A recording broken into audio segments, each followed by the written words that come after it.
Sorry for the inconvenience caused, but okay. Bismillahirrahmanirrahim. Assalamualaikum warahmatullahi wabarakatuh, and a very good morning to all. I would like to welcome all of you to the Emdash Show brought to you by Penerbit USM. I am Daniel Fasha and I'll be your host for today. Just a quick trivia, the Emdash Show is a series of talk show which discusses various topics and features expertise in their own fields. And today's session is our 17th episode. And we'll be discussing about how to get published in humanities, arts and social sciences high impact journals with Prof. Hajar Abdul Rahim. For your information, we will also be streaming this session live on our Facebook and YouTube page. Do like, subscribe and share. Okay, we would also like to inform all of you that we, Penerbit USM, have 15 scholarly journals made up of sciences, humanities, and social science. Most of our journals are indexed in Scopus and Web of Science, which can be accessed freely on open access. Before we start our session, I would like to introduce our speaker. Professor Hajar Abdul Rahim is a professor of linguistics in the English Language Studies section, School of Humanities USM. She is the editor-in-chief of KEMANUSIAAN, the Asian Journal of Humanities, or KAJH, which is published by Penerbit USM. Formerly known as Journal Ilmu Kemanusiaan, the journal was established at the School of Humanities almost 3 decades ago.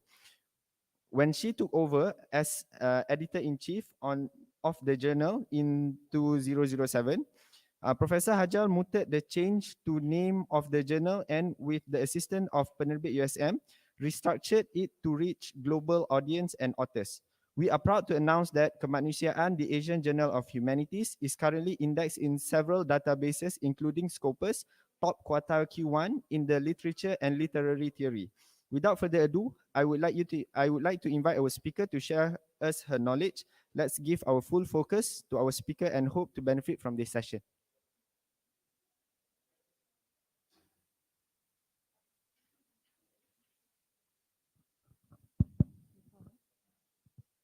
Assalamualaikum and good morning, everyone. I taken off my mask so that I can, speak. Very nice to see all of you here. Thank you for coming. Can I just kind of gauge, here, how many of people here are students, postgraduates? I know postgraduates also are here, right? Okay, all right. So the others are, I guess, academic staff. Yeah? Okay, good. And I guess you are from different schools at USM. Yeah, School of Humanities, Social Sciences. Yes. I think, yes, fine arts, yes, of course. Anyone from Solat or the School of Management? Okay, great. Thank you so much, our host, Saudara Daniel tadi. Thank you so much for introducing me. Okay, so this is something that I've talked about before. Yeah, it's not easy to publish. Do you agree? How many of you have submitted and got rejected? Don't be shy. Yeah, me too. I've been rejected, you know. It's not easy, it's very, very difficult, okay? Especially if you're publishing in good journals, right? And the way in which academia is moving these days in the country, we are not, when you publish, you have to be careful where you publish, okay? Especially if you are postgraduates, and you know how nowadays you guys have that condition that you have to publish before you can graduate. All right. So it's very careful. It's very important that you know where you publish, because if you publish in the wrong journal or in a journal that is considered dubious, your article will not be considered. All right. The same with what is this, promotion? If you're an academic staff, if you publish in dubious journals, or what we call nowadays predatory journals, those things don't count, all right? Because they are basically there to make money. So we have to know where we should publish, all right? Something many people have problems with. I think a lot of people don't know or don't understand this issue of predatory journals or dubious journals, yeah? So I'm going to talk about that a little bit afterwards, right? So we have to be careful. Right, so my name is Hajar. So I've been with KEMANUSIAAN for well, I don't know how many years, 2007, that's when I took over. That time was Journal Ilmu Kemanusiaan. But USM at the time was really restructuring all its journals, and we had to do something because we need to reach this index, you know. And at that time, all the journals had to really go all out. And Alhamdulillah, now we are Scopus, and for uh, Kemanusiaan is known for a few areas. One of it is literature and literary theory. The other one is cultural studies, and a few others. And it's Q1 for literary and literature study theory, and Q2 for cultural studies. All right. So in any case, it's Scopus, right? And I think all our journals are already Scopus, right? I'm going to move to the next slide.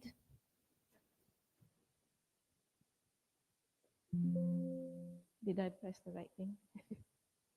Which one? Okay. So do I press here? Oh, okay. All right. Okay. Oh, this is pointer. Right. So basically, this is the outline of my talk. We'll talk a bit about what is scholarly publishing. What does it mean? What publish? Yeah. Why publish scholarly work? And then journals. What you should know, right? I'll talk a bit about these things known as index journals. What does it mean? Yeah. And then, I'll talk a bit about predatory journals. This one here, it's not working. Oops, sorry. It's working now.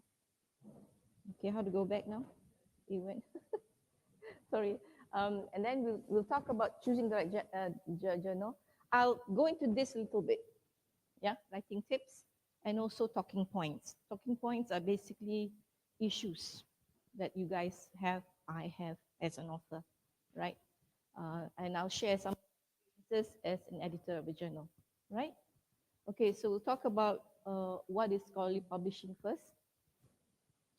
So the thing is, we all write and we send to journals, right?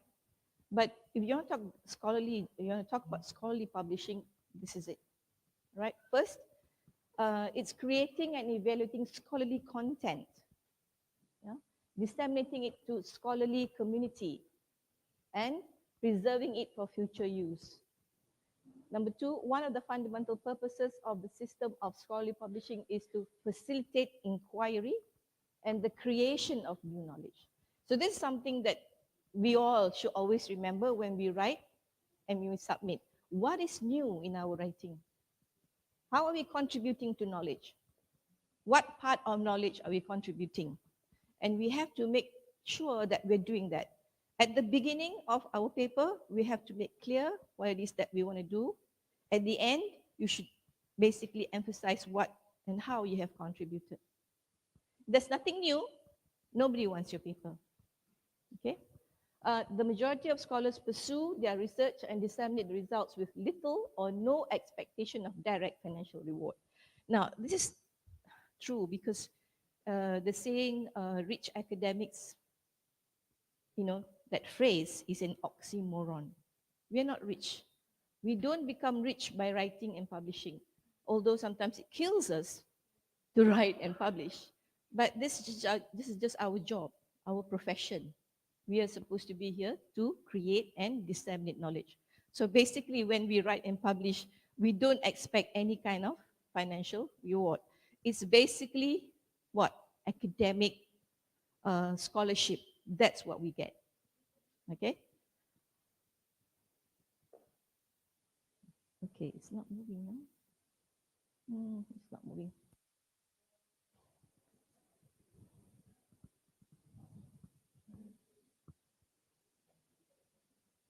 Okay, what to publish?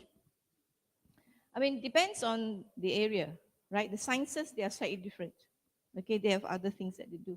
But for us, when we talk about scholarly publishing, we talk about books that are your own, yeah, sole author. It could be edited, where you are the editor, or that you contribute a chapter to, all right? And who publishes the book is also important. Okay, this is very, very important. You guys have to remember who publishes the book. Again, it goes to your resume, whatever you publish, right? If you put in your resume, if the publisher is questionable, your resume will look bad, Okay, so you have to remember. I will talk about publishers afterwards. Yeah, especially if you're in Malaysia, what are the possible publishers, local ones, which are considered good, yeah, but also others that we want to consider. Journal publication, you can write full articles, you can do a review, all right, like a book review, for instance, right? So some journals, they have a section called book reviews, yeah. Now, with this, sometimes um, it depends. Some journals, they invite you. You know, if there's a new book that has come out, and the publisher writes to the editor of the journal and said, look, we want someone to review the book. So sometimes the editor might invite you. Now that is an honor. That's because they know that you are someone who do work in that area, so they want you to review. But there are also journals who accept reviews. That means you can send in your own book review, not your own book, but someone else's book, but you review it. But the book must be something that is related or connected or relevant to the journal. Do you understand? All right? So if you have a book right now, because many of you are postgraduates, many of you are academics, there might be a book that you're reading, you know, really intensely, you're making notes and so on, and you feel that you want to do a review, you should go ahead and do it. A review is usually about maybe 1,500 words. That's it. But articles, full article, can be 5,000, depends on the journal, 5,000 to maybe 8,000 words. It's quite long, a lot of work. But review is something you guys can do as well. And reviews is good because when you do reviews, it also helps to hone your academic writing skills. Okay, so see whatever journals that you think that you approach, all right, where you can review. And then, of course, a review is basically an overall review, but a book review is a book review. And then we also have some journal notes. Research notes are basically a section in the journal where you can share your, let's say you use some methodology, all right, in your research, and you write about whatever you use for that methodology, and you send it under research notes. All right, and depending on the journal, they will have different number of words that they require. All right, so usually research notes are shorter. You can do that, all right, because this is also part of publishing. So that's one way to also improve your CV. Because when you share your let's say your methodology, someone might even cite you. You can never know, right? So, but you can do that. And research notes are, like I said. But again, whatever you do, the writing must be good. Yeah, whether it's a book chapter, articles, book review, or research notes, everything must be done properly. Okay. No, it doesn't work. Oh, it works now. Right. Why? Why should we publish scholarly work? Right? Why can't we just publish whatever? Why scholarly? Because academic success is to a large extent dependent on quality work and publication. Okay, I don't know, like the postgraduates here, whether you guys are gonna go back to to your university, whatever, to become academics. I think you are. Most of you are gonna be academics. I might be wrong. You see, when you become an academic, this kind of thing should start now. Start writing good work, publishing good work. See, when I was at university, we didn't have this kind of thing. Okay, we do not push by our supervisors to write. You know, you're basically on your own. Nobody train you, whatever. But if you're lucky, you get a supervisor who's good, who will help and train you to write, to show you how to write. Okay, the scholarship teaching is important because when you write as an academic, then you're also using what you write in your teaching, in your supervision, and so on. I'm sure some of you would have supervisors who refer you to their own work. That's because they publish and they publish well. Okay, so if you lecture, you're a lecturer. If you publish mediocre work, you're an academic. A scholar publishes quality research that contributes new knowledge to his or her field of research expertise. So how do you get to become a scholar? You don't become a scholar just because you publish a few papers. You become a scholar because you are recognized. Yeah, recognized for your scholarly input to the field. Other researchers make reference to your work. That's when you're considered a scholar. You are sought by other researchers and institutions for your expertise, and you are consulted for your knowledge and expertise. So some of you here are students. You might just get there one day. Okay? So, but the way there is to always do good work, quality work, right? And I'm sure there are lots of academics here who are also going to get there, or maybe they're already, I don't know, right? So the saying, publish or perish, is true. If you publish, you're okay, but if you don't publish, you'll perish. Nobody will know you.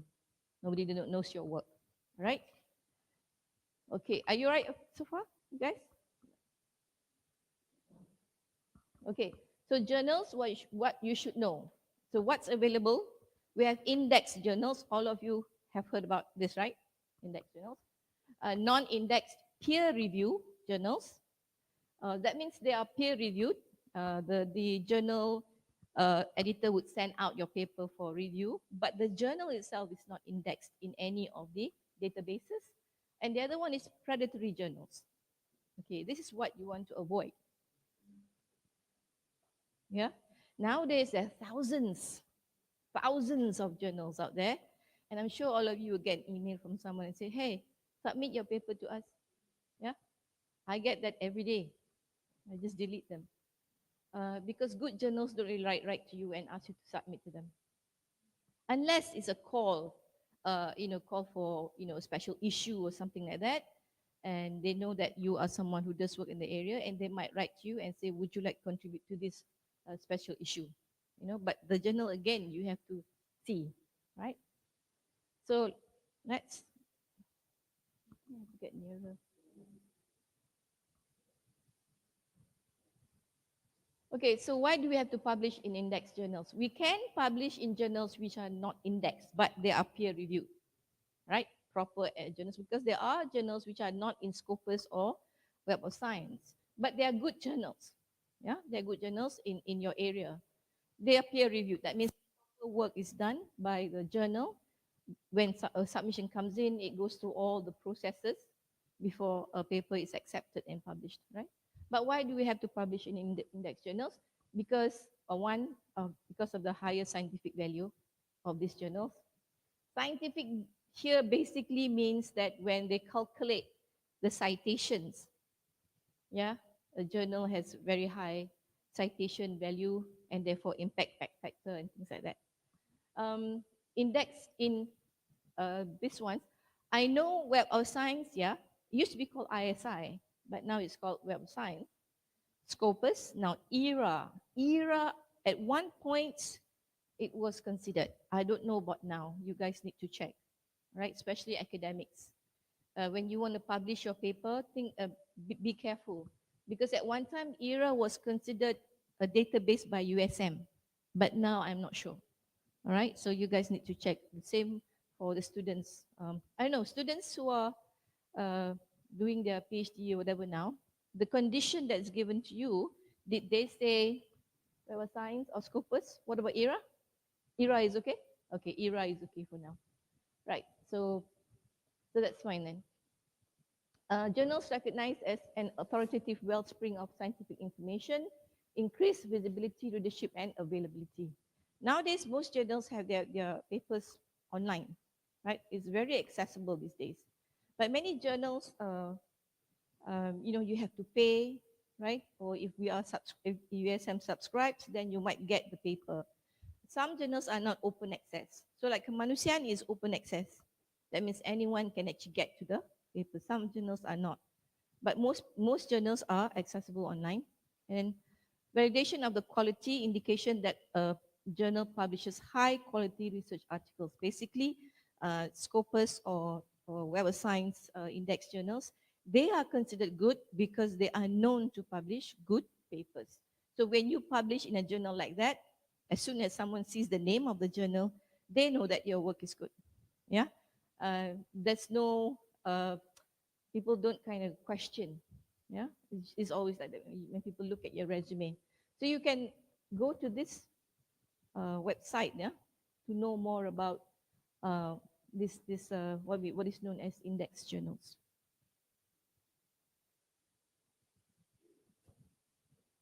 Okay, so Web of Science is an online subscription and so on.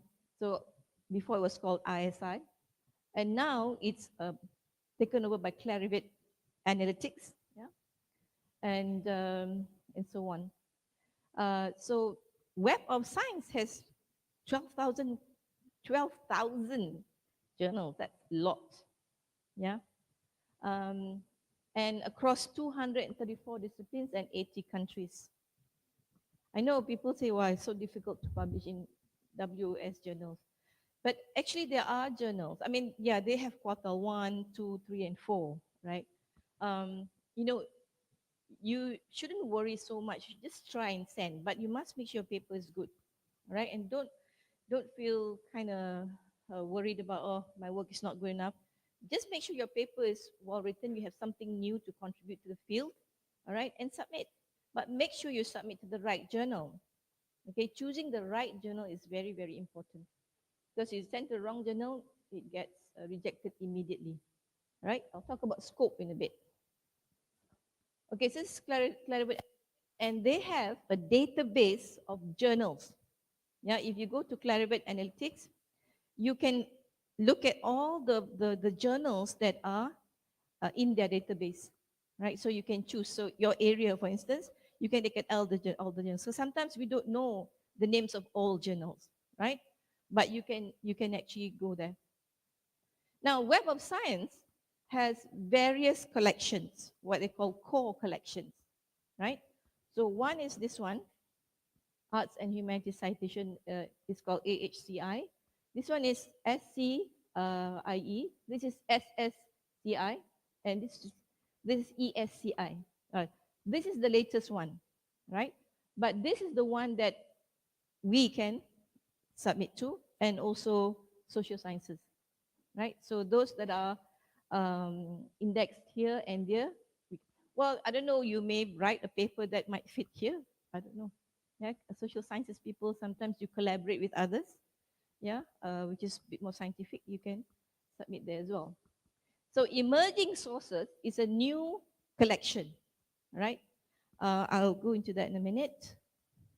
Are you guys okay so far? You following this? Oh, sorry, I think what did I do? Can you, sorry, can you move back one slide? Let's see whether I missed something. Can you move another? Okay, next one, please. So these are the collections, yeah? So Web of Science Core Collection, you have 3 flagship citation indexes, yeah? This is SCIE, SSCI, and AHCI, right? And then the way in which the number of citations of a journal is the way in which they calculate the impact factor, and also whether it's included in a database. And the way in which they measure is also published. So you guys can also, if you want to know more, you can actually find out. So this is also another link that you guys can check out, right, to know more about journals. Okay. Right. So emerging sources citation index. This is different from the others that we saw earlier, the 3, right? This is a new kind of core collection. So what Web of Science has done is to actually identify journals that they consider as a possible candidate, going into the other 3 collections. So it is multidisciplinary. So it's not just one particular area, it's multidisciplinary and covering all areas. And then journals accepted for coverage in the SCI must be peer reviewed, follow ethical publishing practices, meet technical requirements, have English language bibliographic information, and be recommended or requested by a scholarly audience of Web of Science. So in USM, a number of our journals is actually ESCI. Yeah. So as long as they are Scopus or ESCI, they're good. All right. So if you can go for AHCI or SSI as all the three before, that's great as well. Yeah. Okay. No. Okay, Scopus. Scopus is owned by Elsevier and is the largest abstract and citation database of peer-reviewed literature. And it delivers comprehensive overview of world's research output. So basically, you can go to the website and look up, yeah, journals, especially in your area. So look at this. Database contains 64 million plus, yeah, records and 22,000 plus peer reviewed journals from 5,000 international publishers. So there's a lot of information. So you guys have all this at your fingertips. So you only need to search and find the kind of journal that you can submit your paper to, right? And there are different, they're aggregated, like some are really very high, some slightly low, but as long as they're either Scopus or in Web of Science, they're fine, okay? Of course, we are always told to go to quartile 1, quartile 2, you can do that, that's not a problem. But sometimes even you can't, you can always try other journals. I can tell you I had one paper rejected recently. Wow, wow, wow. See, I submit the paper and I read the guidelines and I read the papers that have been published before, to get an idea whether my paper would suit. And when I submit, the editor-in-chief was so kind. He wrote to me and gave me this long love letter explaining to me that basically my work is not really something that is in line with what they do, but he thinks that it's more suitable for their sister journal. I don't know whether you've got that kind of replies before. Yeah, you have, right? So I do that sometimes when I have to reject people's paper, but if the paper is good, that is, and I see potential, but it's rejected maybe by the reviewer, or I reject it because it's not within the scope of the journal, I will say, and if I know where that paper can go to or may be considered, I will give a suggestion at the end of my email, consider submitting to, But then sometimes the reviewers have rejected, but I think that the paper is okay, but I'll tell them, look, use these reviewers' comments, improve your paper, and try submitting to this journal or that journal. Okay? So there are many, many journals. Sometimes we think it's suitable, but editors-in-chief, they know better. And don't feel bad. Like I said, we all get rejected. Yeah? But use whatever comments you get to improve and send it somewhere else. Right? Okay. So this is another one. Have you guys heard of this? MySite. So MySite is another database. This is a locally developed database by Ministry Malaya, I think, and Ministry of Education. Yeah, Ministry of Education. So what they've done is they have identified journals around in Malaysia, published in Malaysia, and they have like thousands. Out of the thousands, only I think a few hundred are considered in their database. Right? I think about the last time I checked, there was about 500. And these journals are either in Web of Science, Scopus, or considered peer-reviewed. Peer-reviewed. So these journals, which are listed in my site, they are okay. You can use that list to help you as well to look for journals, right? If you're writing in Malay, for instance, all right? So KEMANUSIAAN, we also publish papers in Malay, right? Both English and Malay. Some journals publish all their papers in Malay, some only English. So you guys can check out the list as well at my site, right? So they also have a bibliographic as well, full content of scholarly journals published in Malaysia in all fields, So the thing is, when you go to my site, let's say you go into the journal, you can actually access the papers as well, the papers published by that journal from there, So it's quite good, quite useful. Okay, this one I have to talk about, you guys. Predatory journals.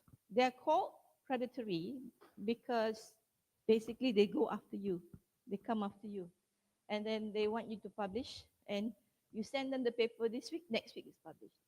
You know it's predatory.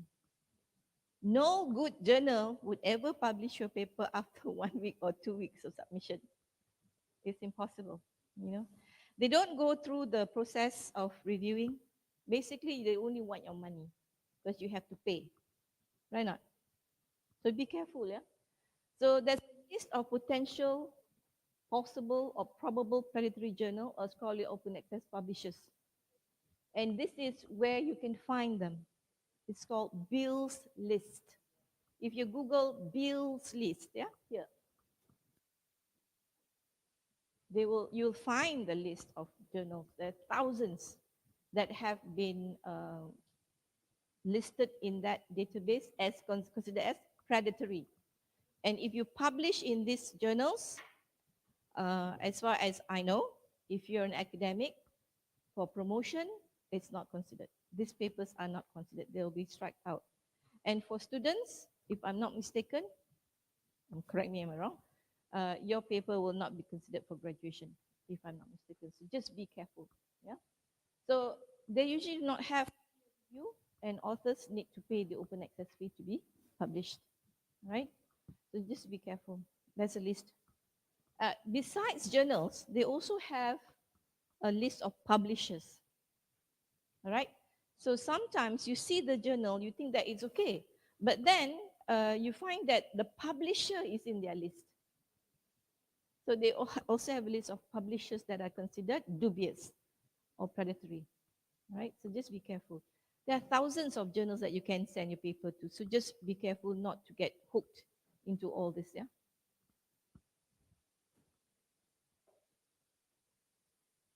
Okay, choosing the right journal, scope and relevance. Now, this is something I have to impress upon you guys. I get papers that are sent to the journal KEMANUSIAAN, a lot of them, and oftentimes the topic is not within the scope of the journal, and I will just have to reject immediately because the scope is out. So it's very important that you know that your paper is within the scope of that journal, right? For instance, Kemanusiaan is actually a humanities journal, but I will get papers from social sciences, you know. So, but it doesn't fit the scope, so I cannot consider. So as an editor, part of our job is to look at that as well, because when you are indexed in these databases, you have to be careful about what you publish so that everything is within what you claim. Yeah. So scope, very, very important. How many of you have been rejected because of scope? Anyone? Yes. I'm sure there are others as well. But sometimes they don't tell you. Yeah, but scope is important. Quality, yeah, this one. Check the journal's homepage to get information about abstracting, index information, editorial board, as well as aims and scope. Choose a journal that follows the highest standard in publishing ethics. Okay, so it's good to always go to the website, check out the journal, because nowadays everything is accessible online, right? Look at the abstracting, check the index information. Where are they indexed? Where is the journal index, right? That's important. And then make sure that your article is accessible to a wide global audience. Well, journals nowadays are usually online, they're accessible. Not all are open access, right? But most of them are available online, and important to also publish in high impact journal. Now, some journals they are indexed, but their impact factor is not very high. Yeah, they could be in quartile 1 or whatever, but their impact factor is not very high. Science journals usually they have very high impact factor. Yeah, that's because their citations are like, every day someone cites them. So they have very high impact factor. But it does not matter so much. It's as long as your paper is indexed in Scopus or Web of Science, that's fine. The impact factor is really bonus. Yeah, it's more like bonus. Okay, important, just scope. Scope is very important in quality. All right, just a bit. Any questions so far before I move on to this? Yes, yeah.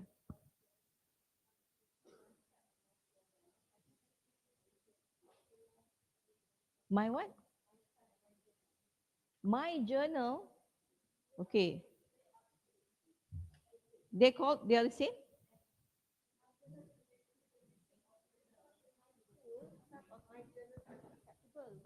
Because it's not my site. Of the journals. Okay. Yeah, because we always use my site. That's what we know. So my journal is just the listing. What it means is Malaysian journals, and my is always Malaysia, right? So, yeah.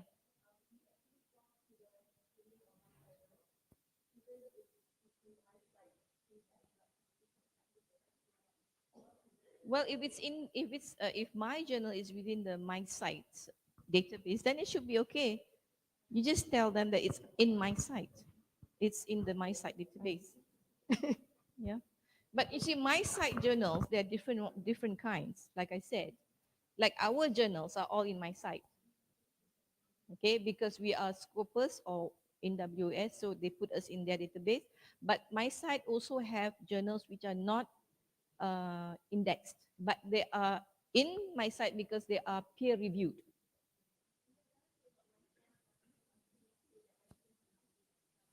Yeah. Have what? Sorry? Yes. Okay. Okay. Penerbit, can you help with that? With journals that have ISSN number and some that do not have. Why would the journal not have an ISSN number?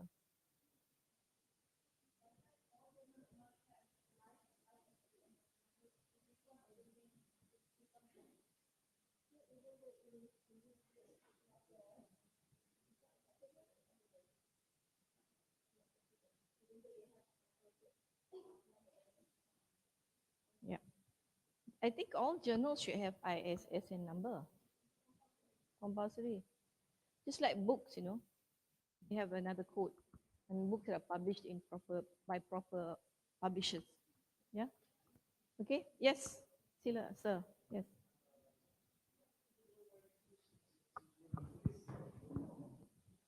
Scopus for the, oh, thank you. Sorry. Okay, sorry. So do you happen to know why USM is considering ESCI journals equal to Scopus for the academic staff, while for postgraduate student, they don't consider ESCI, and for, I mean, graduation requirement or anything, and also, even if it's impact factor ESCI, You're saying that USM does not accept ESCI? postgraduate students, for Okay. academic staff, I think is equal to Scopus. I see. Um, as far as I know, but ESCI is actually also a kind of indexing, but not just for you, like for us as well, for promotion. As far as I know, ESCI is not really there with the Web of Science core collection. It's still not within that 3 core collections. It's still not there. But actually, ESCI is something that we can consider. I think for postgraduate should be okay, but the university decides on this thing. But Scopus is established. Scopus is established. But ESCI is actually not just any database, it's actually under Web of Science, except that it's on emerging journals. All right, so what they do is they identify these journals and then pull them into the collection. And the whole idea is to kind of monitor them so that they come to a time when they can move to the 3 core collections. But at this point, they're just emerging, considered emerging, right? But if that journal is both Scopus and ESCI, it's fine. Many journals are like that. They are both Scopus and ESCI, right? Okay. Anything else before we move to this issue with regard to journals? Okay, so contextualize about writing, a bit about writing. Yeah. Now there are a few things here, but I'm really going to concentrate on contextualizing and abstract. The middle bit I leave to you guys. I got because we don't have much time today. All right, I'll talk about the two. Okay. Oftentimes I get papers. Let's move again. Can we just right?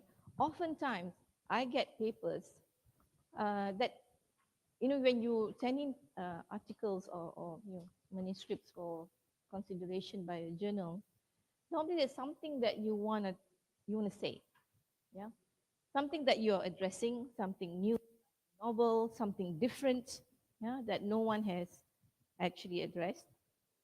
Um, but the problem is, I often get papers where they are just description of things. They just describe. So when you describe, there's no argument. What is it that you are putting forward? What is it that you're arguing in your paper? So this point about contextualizing and establishing this argument of your study, very, very important in scholarly publishing. If you write and describe things, whatever the issue is, you describe only, most journals will not publish your work.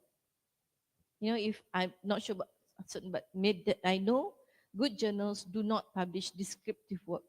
They want something. What is it that you are talking about here that's so different, that's so new, that would really kind of appeal to me as an editor, appeal to reviewers, appeal to the audience, right? So this thing about academic argument, not arguing, argument. Academic argument is basically a claim that is justified, right? So you're making a claim is justified. Then you start your argument, and then in the paper is where you prove your claim. Basically, that's what it is, right? But you prove it through proper research, right? With questions, with methodology, analysis, and so on. So the purpose of an argument is to get others to believe what it is that you are asserting or claiming. In scholarly or academic writing, there must be an argument that is being posed. You start by having an argument. And how do you get to the argument? I'll talk to you about that in a minute. A prerequisite for an academic article is generally that you have something to say. This should be established in the introduction, right?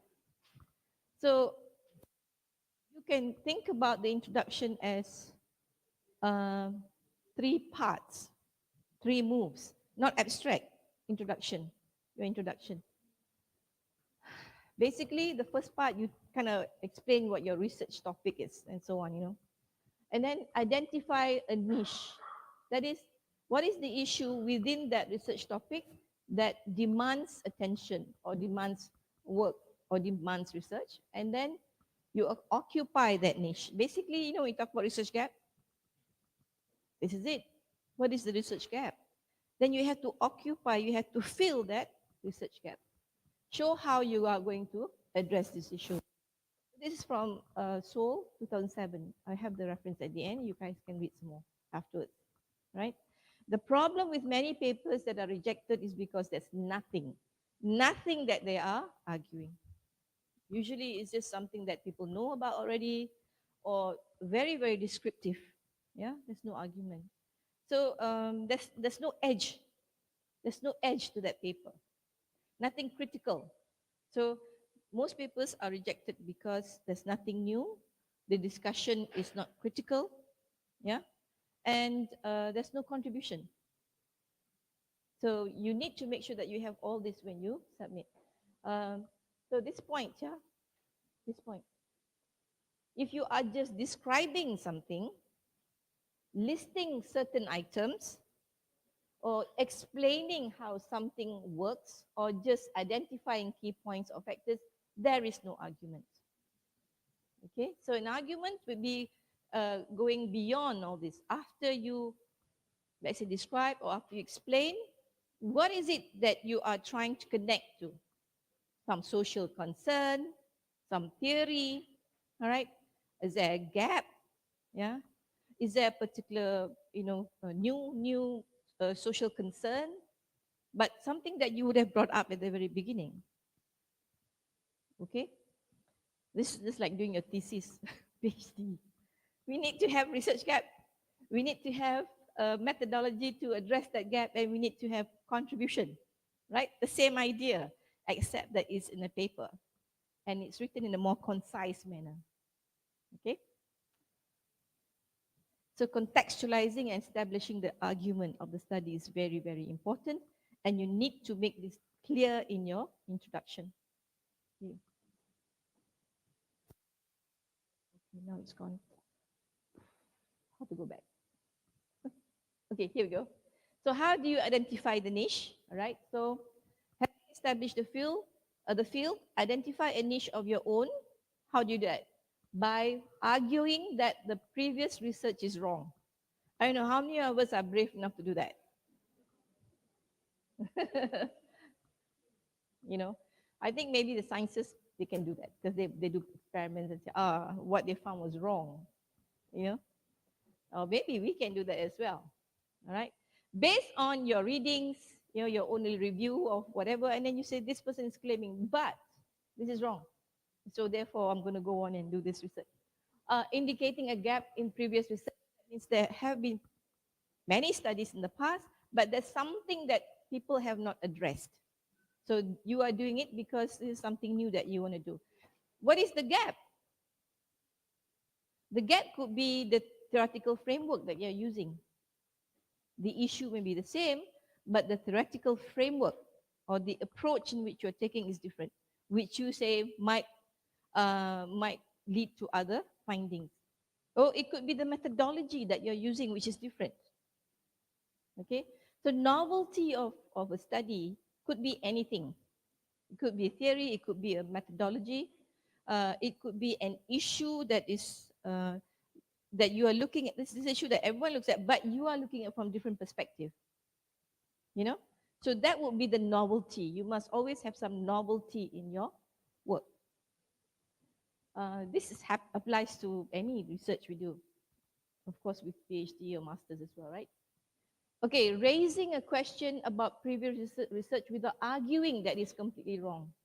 So you could say, well, you know, they have done this, blah, blah, blah, but you're arguing and saying that there is a need to go beyond, right? And do this, this, this, this. So you could use any one of these to identify the niche, but you need to know and know well what you're saying. This one, and or continuing that previous research has started. Sometimes, you know, with regard to some particular issue, there's more work to be done. Maybe in terms of location, yeah. The same, you're replicating, but maybe location is different, participants are different, you know, and so on. So you are continuing the tradition, but maybe there is something else that you're looking at. The number of participants different, more, bigger, more varied, and so on. Okay, so these are some ways in which you can identify a niche. So again, it's the same reference. Yeah, you can. I'll show you the reference afterwards, and then you guys can have a look. Right. Any questions about this? See, all of us know this, right? We all know this. We have to do this, but somehow it's not there. Yeah. So you know, if you guys are writing a paper, you have someone who you know could read your paper and give some feedback, you know, someone you trust, someone who's knowledgeable, give your paper to that person. Just tell them, could you read my paper and give some comments? Tell me where I can improve. What is it that I'm not doing, and so on. That is very helpful, actually. And if you have someone who's good, they won't write. Don't tell them to write for you. You only need their help and their comments. And usually that helps. If you have someone who's good, especially, that would really help. Okay. Okay, abstract. See, oftentimes the abstracts come and they're so boring. The title is boring. You know, title of the paper is boring. It's not appealing. It's not interesting. You know, sometimes. So what you guys should, one of the things that I do sometimes is I look at, if let's say I'm publishing in a particular journal, I will look at the papers that recently published papers in that journal and see the kind of issues that they're looking at and the ways in which they write their titles. To get an idea of how you can write to make it interesting. Because The reason why they are published is because the editors and the reviewers find the papers, first of all, maybe interesting, and then it's got something to contribute, you know. So the title is important. Some people write a title like a whole sentence, you know, like a sentence. No, a title cannot be a sentence. It has to be interesting, it has to be appealing, it has to, I use the term, I learned this from another a very senior editor-in-chief who was the editor-in-chief of a journal that was very high quality. He said, it's hook, line, and sinker. You know the saying? Hook, line, and sinker.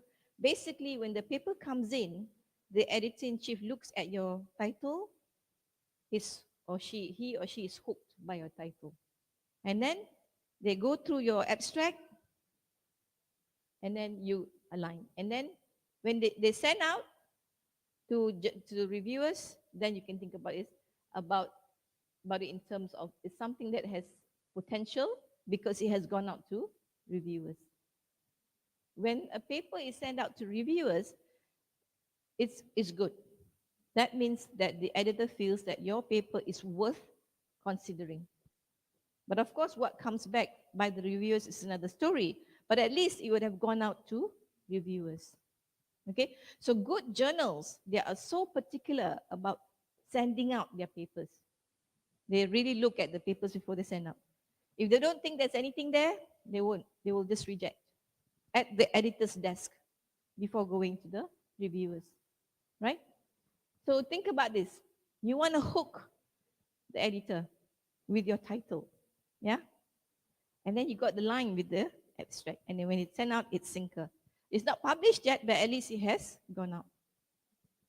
Okay, an abstract should present information in a unified, clear, and concise way.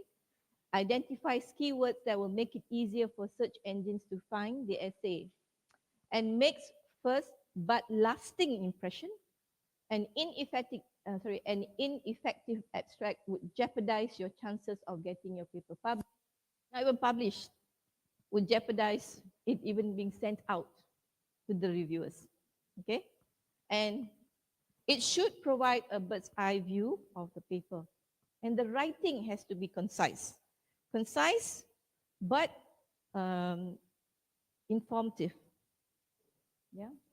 Now, why do we have keywords? What is the use of keywords?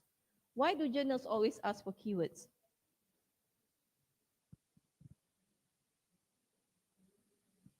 Do you know why? What is the use of keywords?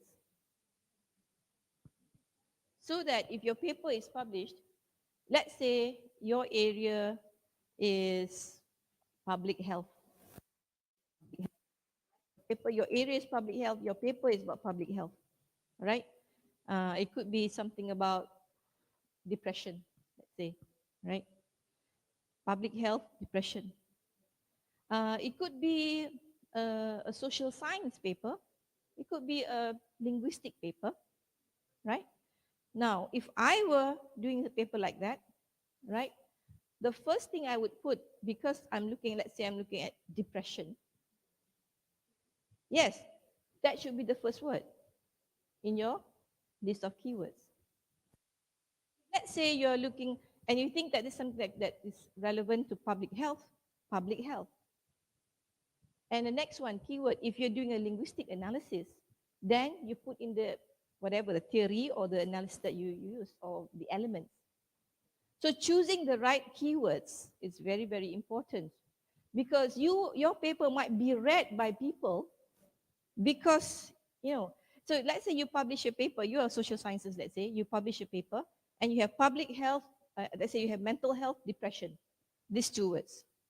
So people in the sciences who are working on mental health, they will be reading your paper. The search engine might bring them to your paper. Do you understand? So you want your audience to be as wide as possible. Okay, so, and also relevant to your work. Because it's also something in terms, very important in terms of your niche area. Some people don't know how to write the keywords. They don't know how to choose the keywords. You need to know how to do that. Okay? So basically, keywords are words that are important in that paper, in that study. If it's a theory that you are using, and that theory is something that is so important that you use it, and a lot of people know that this theory is, then put it as a keyword. You can do that as well. All right? So usually they ask for 5 keywords. So choose the right keywords, because otherwise you're going to lose the opportunity of being found, by authors, right? Very important. So writing abstract is very, very important. Language is very, very important when writing abstract. Okay, so this is just something that I think that all of us sometimes need help with, right? What is a good abstract? You need to have an introduction. Normally, we have some kind of system to the abstract, right? It's basically giving a bird's eye view of your paper, right? So what? Central issue, argument, question, problem, driving your inquiry, and then include the aim of your study, right? Method. You have to talk about the method. What method did you use, right? What steps does your article take to get to this to answer this question? What is your method of analysis, and how does your argument proceed? Include methods, procedures, theoretical frameworks, and other materials used. We don't go much detail, but we want to mention them so that if, let's say, you use a particular approach, you want to say use that approach.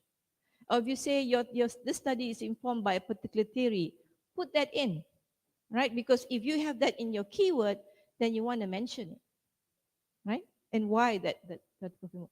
What is your answer to this question?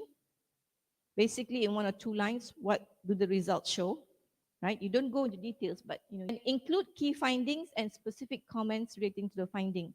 So usually at the end of the abstract, sometimes people kind of write and just kind of leave it hanging, like, so what are you saying here? It's like, you want to say at the end, you can say the implications of these findings are crucial, let's say, to the area of something like that. So that it's not just hanging. Do you understand? You want to tell people that my findings will contribute to a better understanding of something like that. Right? So don't leave it hanging. So you want to have this. So how does, this is where you want to say this. How does your article contribute to an existing scholarly conversation? In other words, what's your answer to the so what question? So yeah, always you could say, so what? So this is where in your abstract as well, you want to kind of anchor your work to something substantial, something worth knowing about. And if you have broader generalizations, you can do, all right? But we don't want to go overboard, all right? But whatever we do, we want to make sure that number 1, there's clear introduction, information about the methodology, the results, and then the findings and how the findings or the implications of the findings with regard to certain area of concern. Okay? And nowadays, I see some of the journals, there's one journal that asks for 150 words. It's very difficult. It's very difficult, So you really need to know how to write concisely. So your language has to be good, cannot be long-winded. So I know it's difficult, but when you have that kind of problem, I would suggest you ask someone, maybe someone who's good in the language, to try and help you to improve the abstract. Okay, and make sure that your title is spelled out correctly. The words in the abstracts are correctly spelled. There's no grammatical problems, because I remember there was one paper that was sent to me and I sent out. The reviewer was so angry with me because I sent her the paper and she said the first line of the abstract has grammatical problems. She didn't want to read. Immediately she rejected it. They don't want. So you have to make sure that your title sounds good, your abstract is well written, grammatical, concise, straight to the point. Very, very important. Okay? Especially with Western journals. Because many authors are also native speakers of English. So when they read, they want to understand what you're saying. And if there are grammatical problems or certain awkward phrases, they get turned off. Yeah. So there are many. There was another one also. Well, this was I think last year. I said to this professor. This professor said the first line of the abstract is wrong. Wrong in terms of what? Not grammar, but the content is wrong. The problem is because I'm an editor of a journal that is multidisciplinary. You know, I'm a linguistics person, but I get papers in history, religious studies, usually Islamic studies, literature, yeah, translation. So sometimes the content I don't know, but the paper looks good, and so the first line was wrong according to that reviewer. The content of what's in the first line is wrong. Immediately rejected. So please, you guys, yeah, always remember all these things when you are writing and sending for submission. Okay. Right. Other equally important matters. Okay. Appearance. Look at this. This is a quote here. It says, "We were sitting," says a biography of, biographer, I think, of the sociologist and historian Risto Alapuro, complaining about academics who do 70% of the work and expect others to do the other 30. Okay. Imagine how an editor's heart sinks when she or he receives a good argument which would take hours of copy editing to make the paper more presentable. Yeah. You see, it's very tiring for editors-in-chief and also their copy editors, you know. It's a lot of work when your paper is good but your language sucks. It's terrible for the editor and also I often have to correct the abstracts before they are published, especially the ones in English. I have to correct, especially papers written in Malay. They have to write an abstract in English as well. And oftentimes I have to spend time to correct their English abstracts, right? It takes up a lot of time. So as an author, it's your responsibility to write and write well, not the editor, you know. So language and punctuation. To publish professionally, you need to write correctly punctuated, error-free formal language. Now, some people don't know the difference between formal language and casual language. You know, in writing, academic writing, we have certain guidelines of what's considered formal and what's considered casual, you know.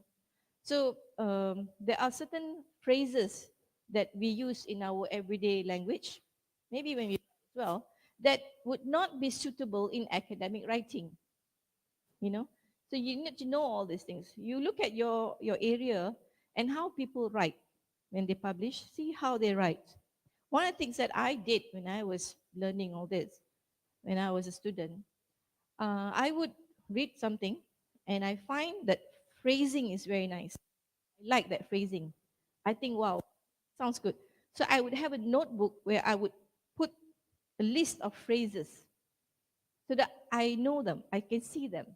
And over time you learn, you know, do that. That's how you can improve your language as well. You know, it's just the phrasing sometimes sounds so good. For instance, up until now. Up until now. Is that formal or informal?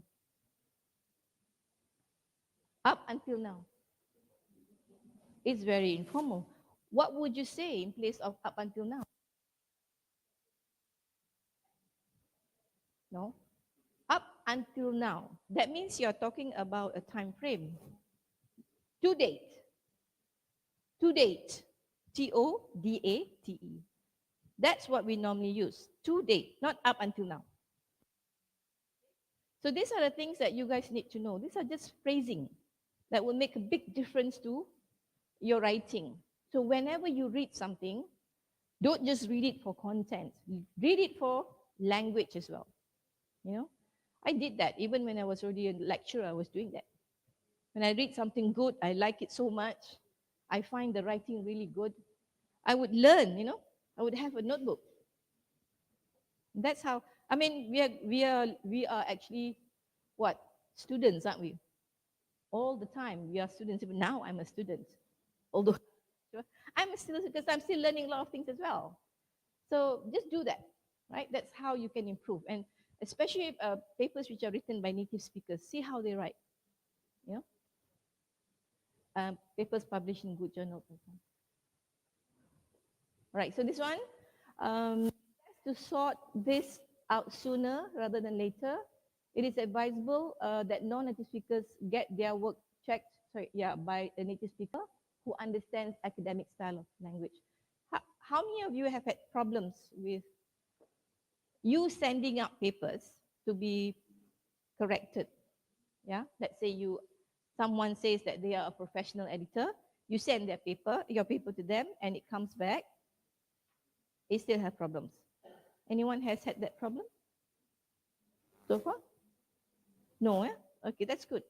Because I've had a case where the paper was good. I thought it was good, but I said to the author, look, send your paper to an editor, you know, and then polish it up and send back to me.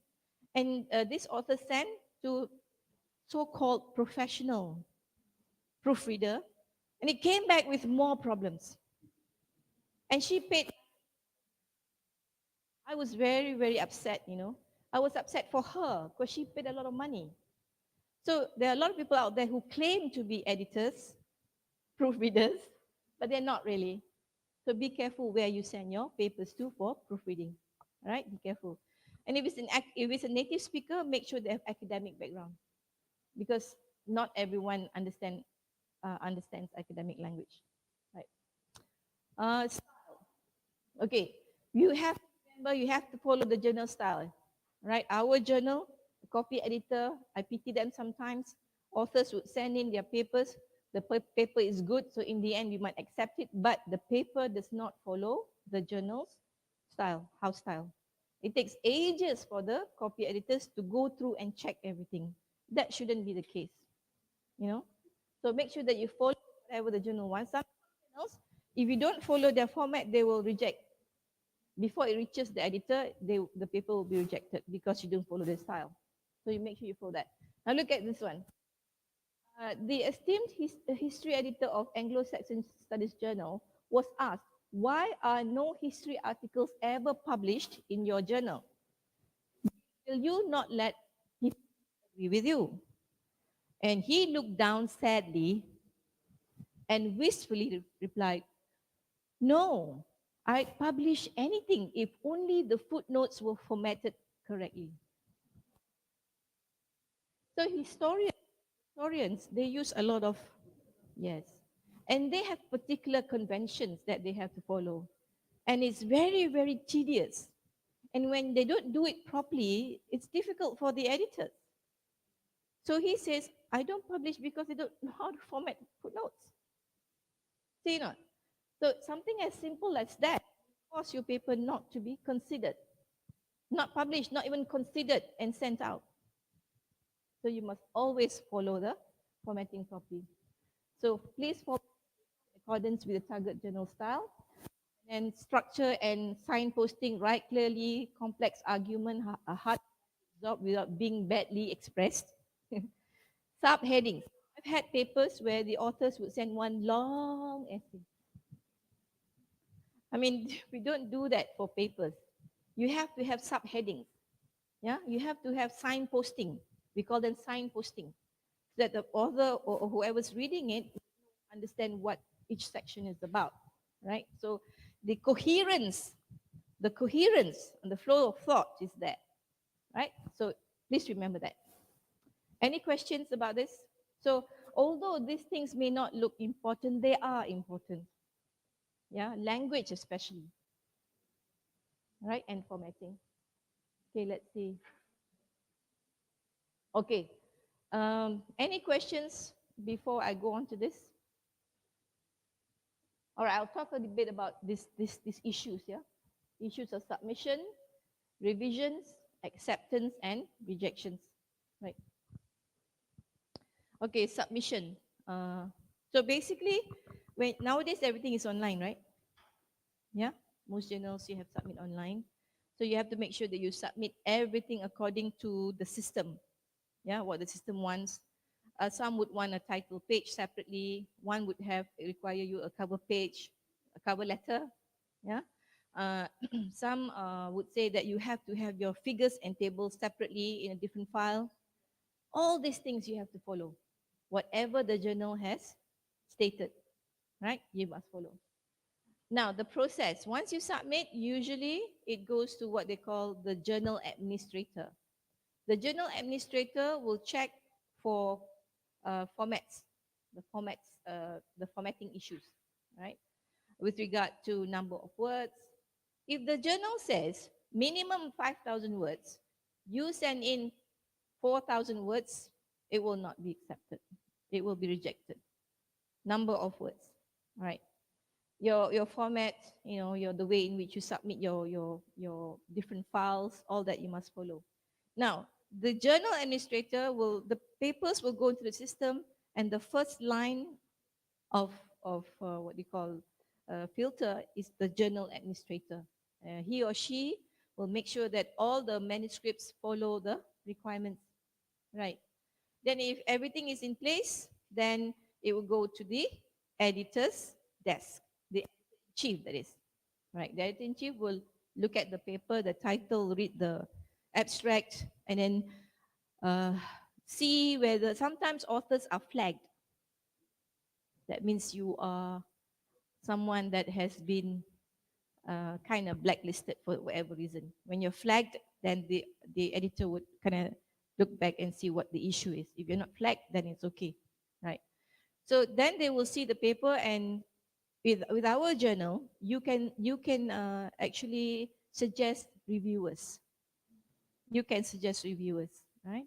Some journals don't, but ours do, right? So, but sometimes the reviewers I cannot use because they give the name of their friend, so I cannot use. So when you are giving names of reviewers, make sure that you give names of people who the journal know would be able to read your work objectively. So oftentimes I can't use the names that are given because when I check, they're from the same department, same department. So of course you would know each other's work, and there's always an issue of whether that person will be objective. So, we have to be careful. So then it takes a long time to look for reviewers that would, be suitable, right? So it's good, if possible, for you to name scholars or academics who are good in your area, possibly from other places, right? If possible, good scholars. So then, if it's okay, then we will find the reviewers and we will send out. We will send out, right? And normally with the journals, many journals ask for at least two reviewers. Blind review. Blind means what? It's called peer review. Blind peer review. That means the author doesn't know the reviewer doesn't know whose work that is. Right? So that's blind. Some journals, they don't have blind. Some journals, they're quite open. They allow the reviewers to know whose paper it is. Right? But if you're doing that, you have to be really, really objective. Okay. So we'll wait, and then reviews come in. Sometimes reviewers say yes, they don't send in their review, and then we will remind them, and then remind them, and remind them. Nothing comes. So we have to look for other people. So sometimes reviews take months because the reviewers sometimes there are reviewers who send back a review which cannot be used. Except I think the paper is good.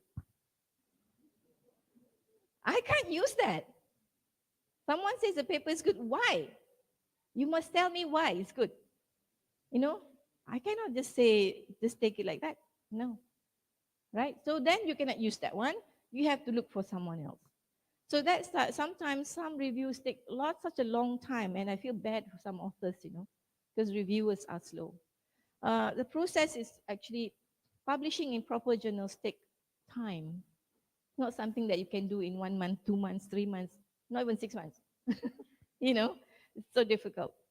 But there have been cases where a paper had been sent to another journal and it was not accepted because the reviewer said blah blah blah. But the author corrects the paper, and does a really good job of revising it, and then they submit to another paper, another journal, right? And that author for some reason is so lucky because when the manuscript was sent out by this other editor-in-chief, the reviewers came back with the review quickly. It depends. You might be lucky. I've had people like that. Some authors I know were so lucky because the reviewers and they were fast and the reviews were good. And then in no time, their paper was accepted and they submit in April and they publish in August. Sorry, not August, in October. There have been cases like that, but they're very rare. They're like unicorn, very rare. But that's because the paper is really good and the reviewers come back very quickly. That'd be great, right? So, and then there are also process where there have been papers where we would have to send to 5, 6, 7 reviewers because every time we send, they don't reply or they decline. They don't reply or they decline. And then you keep on sending it because you think that the paper is good and it deserves to be considered, right? So we keep on sending to reviewers, sometimes until 10 reviewers. And finally, we might get 2 who say yes. So there have been cases like that as well. But whatever it is, we need at least 2. And these 2 should agree. Whatever they say must agree. If it's major, one says major, one says minor, then we have to send back to our authors for revisions. If one is reject, the other one is minor, then we have to send to another reviewer to get, So if 2 reject, then it's rejected, right? So that's the process. It's many other things along the way, actually. It's a lot of work. Okay, now revisions. Responding to editors and referee reports. How many of you have revised and say, I cannot do this? I cannot do what this reviewer is asking me to do. Have you had that? Yeah. So what do you do? What did you do? Yes. But some people don't know that. They get very scared and they say, but then they've abandoned the whole thing. Don't do that. If let's say you have a reviewer who has asked you to do something, all right, and you think that it's not related or relevant to whatever you're doing, when you revise whatever you can revise, and then when you send in your paper, you have to write and explain to the editor-in-chief and say that I have attended to all this, but this one I cannot because. And you have to have a very good academic reason for it. Do you understand? All right? Sometimes reviewers can be a bit tough and say, they didn't do the correction I asked them, right? But oftentimes editors-in-chief, they will look at the overall, and if it's okay, they will accept. I normally do that. If I feel that there's something that has not been addressed, but overall it's okay, it's met all the requirements, then okay, fine. So don't worry about revisions that you feel that you cannot do or don't want to do. But if you cannot do, you have to explain why. You don't want to do, you have to explain why. But the reason has to be academic, not because, I'm too lazy. No. Okay, it has to be academic. Right. Acceptance. Well, when we get this, we're all very happy, yeah? Very happy. And so make sure that you do the copyright forms and all that. You have to fill in the copyright form and everything. Now, one more thing that I want to remind you guys is that most journals, they do what we call similarity check. Yeah, similarity check. So when your paper comes in, a similarity check is done to see if your paper, to see the similarity index of your paper. If it's too high, normally it's rejected. We will tell you that your paper is similar to this, too high. But if it's okay and it goes through anything, before it's published, with our journal, we run another similarity check before we publish. But there have been cases, recently there's one, a paper that was published in another journal, and this paper that we had already accepted is very similar. Okay? But the reason why we didn't know is because that paper just came out. But because everything is online now, you can capture. And I wrote to the author and said, and we have already accepted it, but luckily we haven't published yet. So we wrote to the author and said, we have found that your paper to be similar to this paper, where you are also the author, right? So it's our policy that we follow this ethics. There's a publication ethics that we have to follow. And we cannot just reject. We have to write to the author and find out from them first why it's similar. And they have to write to us and explain to us why it's similar, right? And based on their response and so on, either the author gets blacklisted. Blacklisted why? Because they deliberately send the same thing to two journals. And this is something that you should never ever do. You have a paper, you send to one journal, you have to wait. If they're taking such a long time, you think that it's not progressing, withdraw and send to another journal, right? But don't send the same thing to two journals at the same time, because if let's say they accept and they know each other, that sometimes editors, they know each other as well, right? Then you'll be blacklisted by both journals, because it's against ethics for you to send the same thing to two different journals. Even if not the same, but they're similar. The content is similar, right? So it's a problem. So now this case, we are still waiting for the author to write back to us. All right? If there's nothing, we will reject. Although we have accepted, we will reject because it's similar, right? So be careful. And unfortunately, some authors have been blacklisted. That means they can never ever send their papers to that journal again. So be careful, yeah? All right. Rejections. Yeah, like I said, we all have been rejected, right? All of us. But maybe there are some people here who have not been rejected ever. I don't know. But rejection is something that is very common. Yeah, we all go through it. But when you get a rejection, just relax. Yeah, relax and put it away for a while. Put it away. Don't read the comments and get very upset and very angry. So why are they saying this? I've done this. Sometimes you feel like that. Or what this author is saying is absolute rubbish and so on. You get very angry sometimes. Now, don't do that, right? Just, okay, all right? Put it away, maybe for 1 week or so. And then you go back to it. You go back to their comments and see what they're saying, all right? And I think a week is enough, not 2 months, not 1 month, just 1 week, yeah? Because sometimes people they get so angry, they don't want to look at it anymore. Don't do that, because you have done work, all right? And just see what they say, all right? And use whatever comments they have to improve your work. Improve it. Sometimes it's very painful, but we have to do it. Otherwise, all the work that you have done would have gone to waste, all right? So do the corrections, improve based on what they are saying, send to another journal. Don't send to the same journal. Send to another journal, which may be interested in your work. And I think in my experience, when you do that, although it takes a bit more time, you do get published in another journal. But you must address the concerns, right?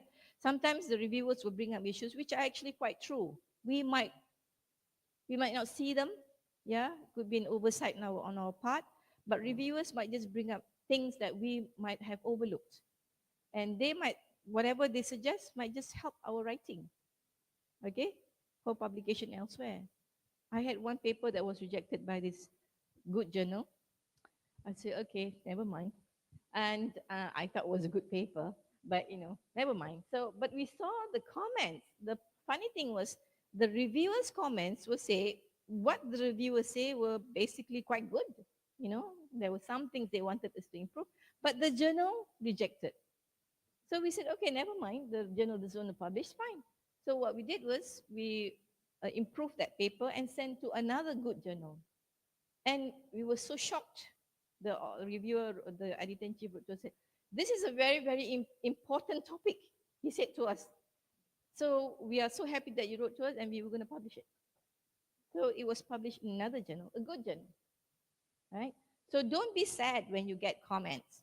Don't be sad. For all you know, you might still get published in a good journal, all right? So we must know how to face rejection. Don't just say, I'm not going to write. I'm so frustrated and so on. Don't do that, okay? So, yeah, make lemonades out of lemons. That's the saying, yeah? When you get lemons, make lemonade, right?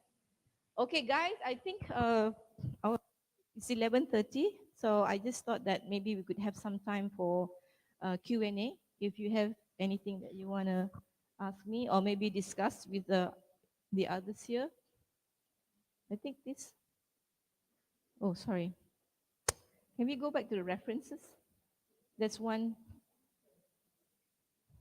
Yeah, this one.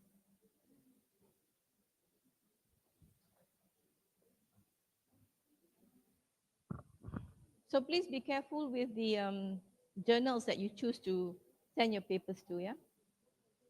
Okay, one more thing that I think I can tell you guys is about journals that are published by universities, yeah?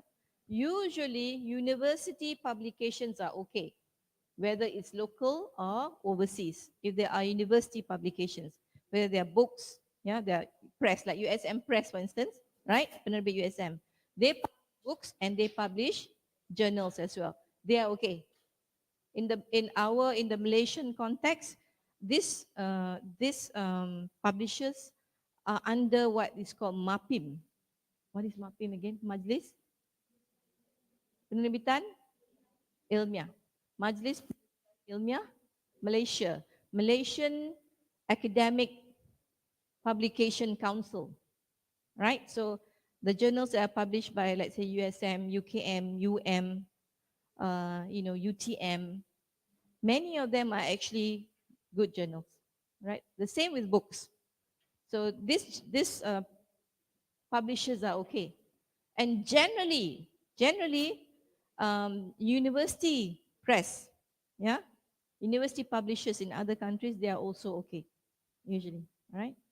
But nowadays, when you come across academy publishers, scientific publishing, don't know what kinds of names they come up with, Canadian Center of Science publisher, all these names, they sound very, very impressive, but they are predatory.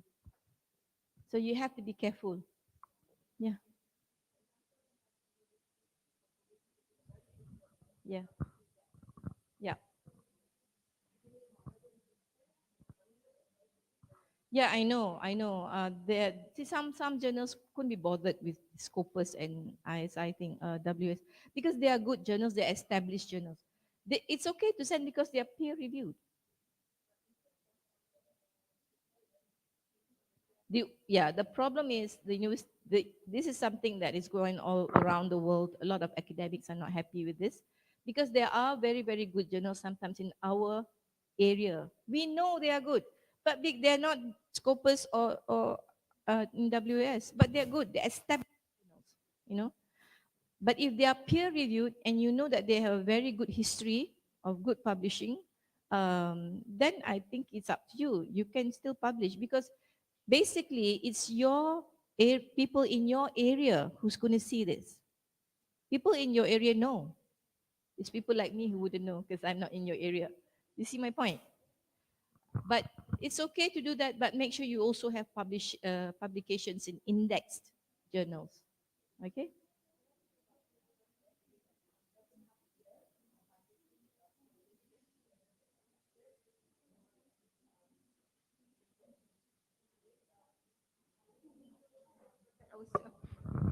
How do we know that, when we send in the next few months, it's not being deleted from the index list? Something about journals not in indexed.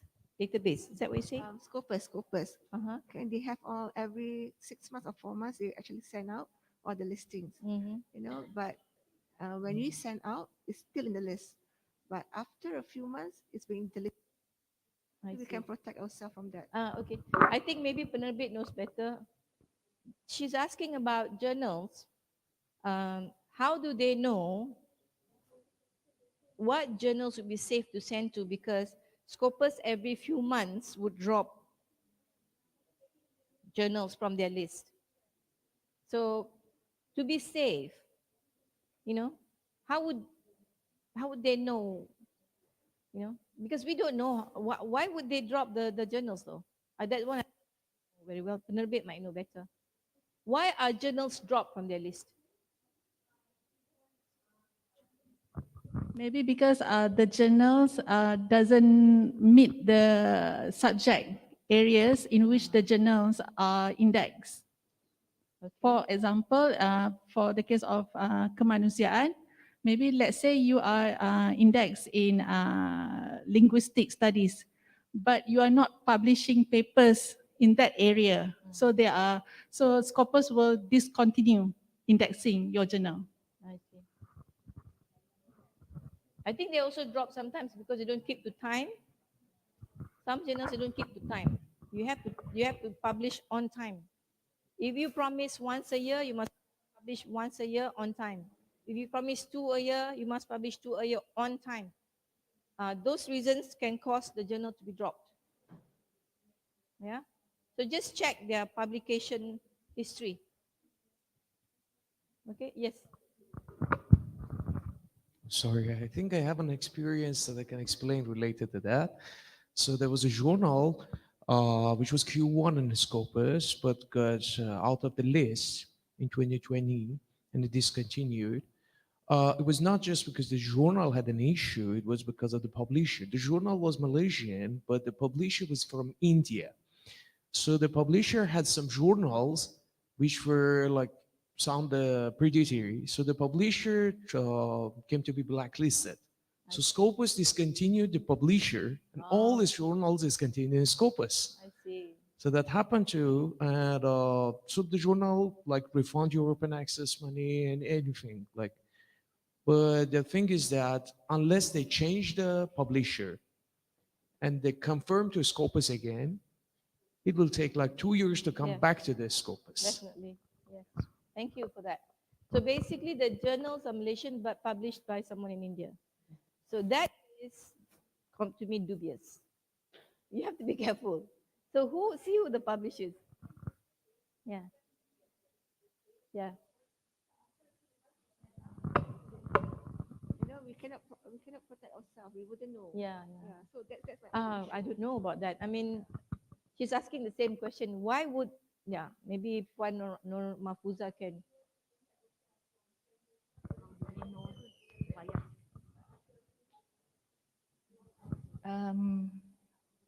My personal advice, search for Q1 and Q2 journals.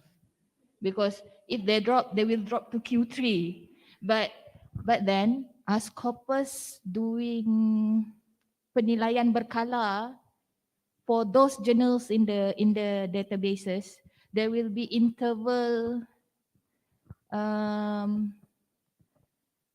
Dia penilaian berkala. Dia ada apa nama yang requirements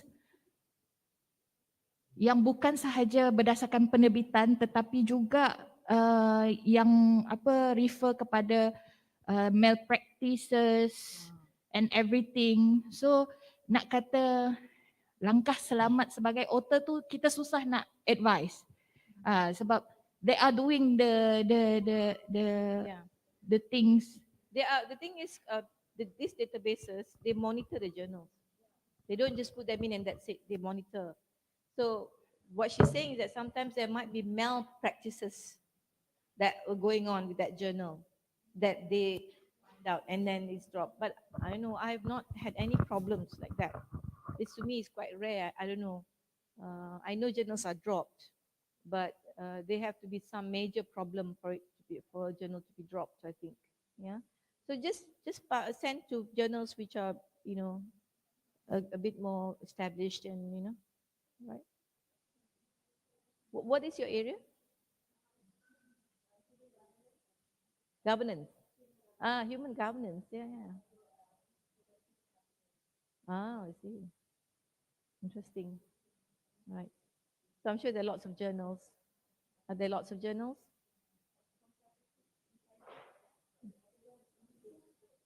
I see. Right, right, right. But what about local journals?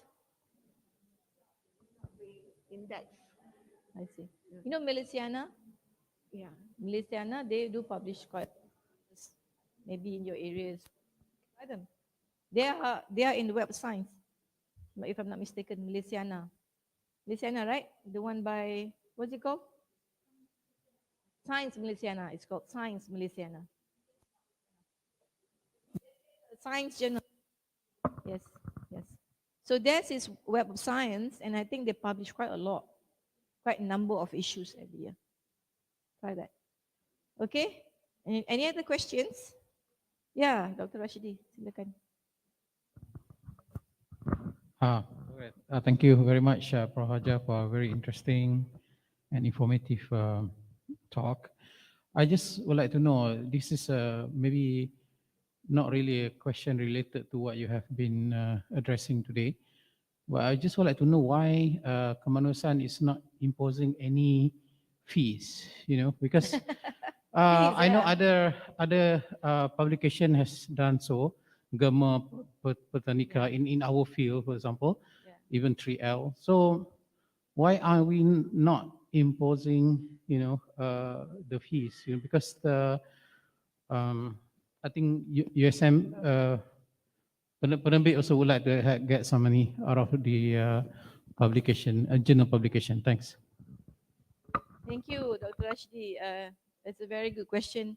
Very pertinent, very relevant, because actually the university subsidizes a lot of money every year to journals to publish. Right now, we don't charge anything, and it costs the university how much? Millions, about 500,000 to maintain these journals, and we don't charge people anything, you know. So yeah, we are now feeling the pressure because money is it's a lot of money, yeah, to help people publish. So I cannot say anything because it's still in the works. It's still in the works. I don't think I can reveal anything. Can I? I don't think so. I leave it to Cik Marina. Okay. That's a very good question. We are indeed in the process of implementing APC. So maybe starting 2023, next year, we will start imposing APC for some of our journals. Not all journals, but those who are ready to start charging, then we will make an official announcement about that. Thank you. Yeah, it's still in the, you know, discussion level because we consider a lot of things, you know. You have to think about the authors and all that, but the university is feeling the pressure because we have a lot of journals and it costs a lot of money to actually run these journals. Okay. But if we do charge, it's really just to cover costs, not because we're making any money. Yeah. Okay, thank you, Dr. Rashidi. A question, yes. Anything else? Don't be shy. It's a time for you. Or if you don't want, you can ask me afterwards if there's something that you know you would like to talk to me, you know, personally about. You can do that as well. Is there anything else that you want to know that you would like to ask me? The social sciences, social sciences, arts, humanities, we are slightly different from the sciences. Our papers are all so long. Right not? Always so long. It takes a long time to write, you know. But there are journals, I think there are journals depending on your area where they require a shorter number of words, you know. So you should also explore that, the possibility of sending to, there are good journals, but they don't require very long papers. I know there's one journal in my area, they only want 5,000 words. which is quite short for us. You know, usually our paper, what, 6 to 8,000 words, right? But 5,000 is quite short for us, you know. So, but it's a good journal as well. So that means they want you to write concisely, basically, concisely, you know, get to the point, right? Okay, so anyway, I'm going to stop here. It's already 11:45. I know we're supposed to end at 12, right? Just a few, just a couple more, just a couple more tips. Just a couple more tips. Like I said earlier on, as authors who want to publish and publish well, you have to kind of have certain skills, right? These skills, like I said, is academic writing skills. That's one. Yeah. The other one is the skill of writing in such a way that really appeals to the editor-in-chief that you're sending to. Yeah, appeals to the reviewers and the audience. These are the skills that you have to have. You have a piece of work. Sometimes, I don't know whether you guys realize this. Sometimes you read a paper published somewhere and you think, yeah, that's not so great, but this guy gets published. You know, it's sometimes because of the way they write. You know, I've come across it. Yeah, okay, it's good, but you know, but it's because of the way they write that makes it interesting and appealing, and the way they just presents an idea which is from a slightly different angle, which gives it that oomph, you know, and it gets published. So having those kinds of skills very, very important. So when you read papers, pick up not just the content, but pick up on the way they write, the way they present ideas, the way they kind of connect in the flow of their writing from one paragraph to another and so on. You know, how to write concisely but in an informative way. Pick up those skills, very, very important, because as academics, I think even the postgraduates here, you are yourselves going to be academics, and your job is also to supervise. When you supervise, you must know how to supervise your students in terms of writing as well. Yeah. So this is something that we all have to learn. Like I said, I used to have a notebook where I would write. If I find something which I find very, very interesting, I will write that down. I have a list of phrases. Yeah. So when I'm writing, I go back to my, oh, okay, I'm going to write this way. It's not that you're plagiarizing. It's just certain way of phrasing something, Uzi. You know, it's a common phrasing. Yeah. There's no idea. It's just the phrasing. Like I said just now, up till now, compared to date. To date is more concise. To date is more appropriate in writing, academic writing. Okay. I think that's it. Yeah. Encik Daniel.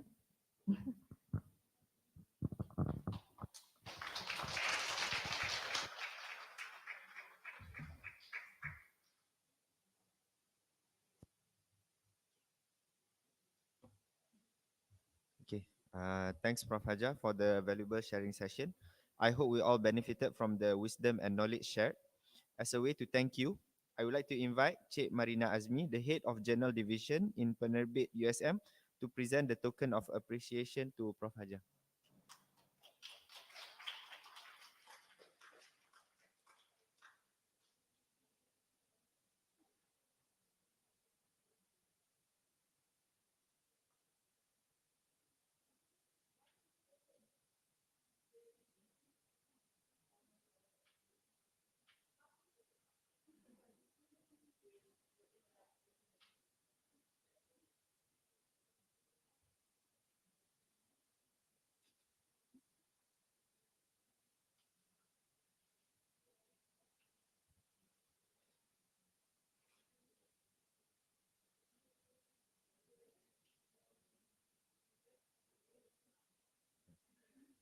Thanks, Cik Marina. I'm sure by now. Okay. Okay. Uh, okay. So I'm sure by now that all of you already have your vouchers in hand. The book voucher offers you a 25% discount at the Emdash bookstore, valid until 31st of July. For your information, the Emdash bookstore, which is the new official bookstore for Penerbit USM, is located beside Dewan Budaya and across from School of the Arts. The store is open from 10 a.m. to 3 p.m. from Monday to Friday. Okay, that is all from us today. We hope to see you all again next time. Take care and Assalamualaikum.